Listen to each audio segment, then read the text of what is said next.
Cultural shock stories, from Japan to New York, being expat experiences life abroad, personal stories. In Nagoya, everyone seems to care deeply about the quality of the city. I once lost my wallet and got it back with all the money inside. People commonly walk many blocks with their trash in a plastic bag until they find a bin. At the Gaikokujin Center, there were always many volunteers helping us learn the language and culture. Many of my adult students volunteered for things unrelated to their day jobs, like an engineer who coordinated hurricane evacuations. People would clean up after concerts they didn't even attend. Everyone feels safe walking at night, and kids commute alone on the subway during the day. While America has great people too, a significant portion of our society is more predatory. Jumping continents from Asia to America, the first cultural shake-up for me was the scale of consumerism. It's just astonishing. Where I'm from, shopping is a necessity, not a hobby. Here, it feels like there's a holiday every month pushing you to buy. Buy. The marketing here is relentless, from billboards to online ads, constantly bombarding you with sale signs. The convenience of services is something else. You think of something you need, and voila, it's 2 clicks away or at a store down the block. It's convenient yet daunting how easy it is to get sucked into a spend more mentality. This adjustment to consumer culture ties back to the work ethic. I work hard. You earn, you spend. It's a cycle that's both impressive in its efficiency and energy, but also a bit intimidating when you're used to a more low-key approach to living. And yes, I've been caught off guard more than once by the insistence on an immediate reply to emails or messages, regardless of the day, or there's an undeniable urgency woven into everyday life here.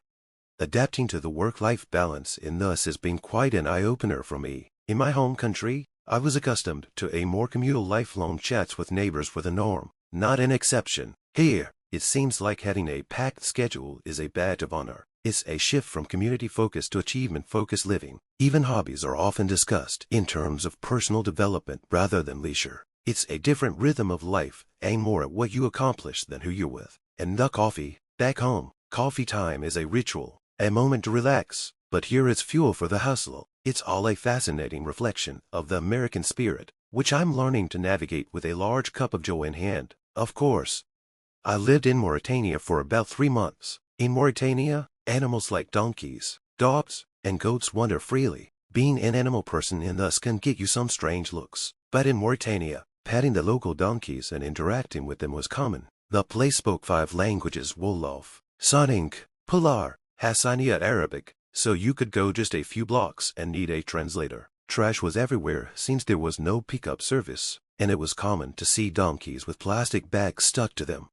I lived in South Korea as a child and remember some differences, but my long summer trip to Japan as an adult was more enlightening. The biggest difference I noticed was the nature of politeness. In Japan, everyone is expected to be polite, making it harder to read between the lines. One day, a girl complimented me and then said something to her friends in Japanese, which made them laugh. My partner Haruka confronted her and later told me that the girl was being cruel. This experience highlighted the subtle complexities of Japanese politeness compared to us.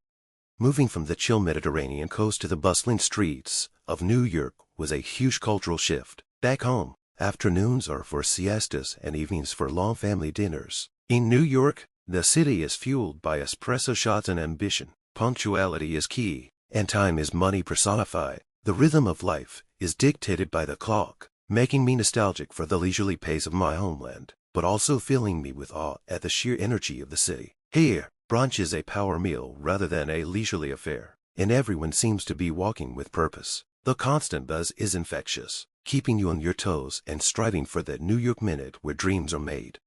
My husband, originally from India, moved to us. He appreciated the ability to openly protest and discuss political issues, and loved how clean the water and air are here. However, he dislikes that unless we make food from scratch or eat at very healthy restaurants, there's sugar in almost everything, even condiments and bread.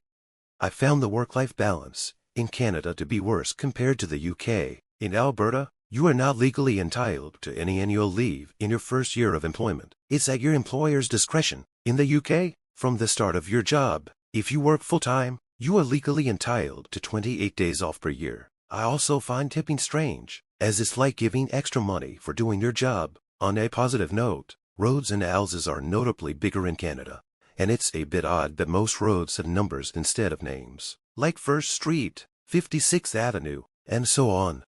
I immigrated to Canada, Toronto from Florida 6 years ago and became a citizen. Here are some differences I've noticed. People take their shoes off when entering someone's house, rarely complain about gas prices despite them being higher, and frequently use the word buddy in conversation. There's far less political extremism, and bad neighborhoods usually just mean poverty and drug addicts, rather than feeling dangerous. Canada also has far less excessive nationalism and the ability to self-criticize.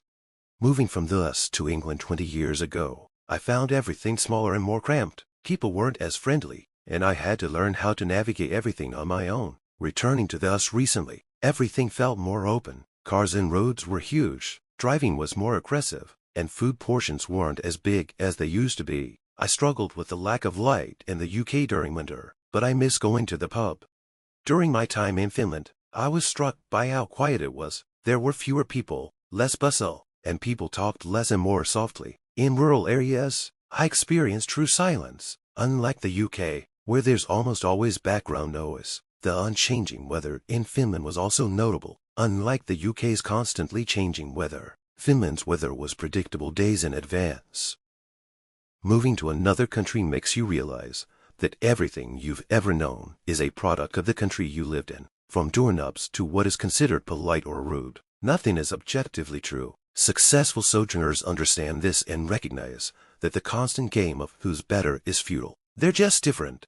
When I moved to New Zealand, I didn't know that tea means the evening meal and dinner means the midday meal. Taking a break at 10 a.m. and 3 p.m. during the workday was new to me. Kaiser gas station food, and people rarely make homemade pies. Taxes are deducted from your paycheck without the hassle of deductions and returns. Even private doctors were affordable. People texted more and called less. Thank you for staying with me throughout the video. Dear viewer or listener, please like this video and share your impressions in the comments. Take care and good luck.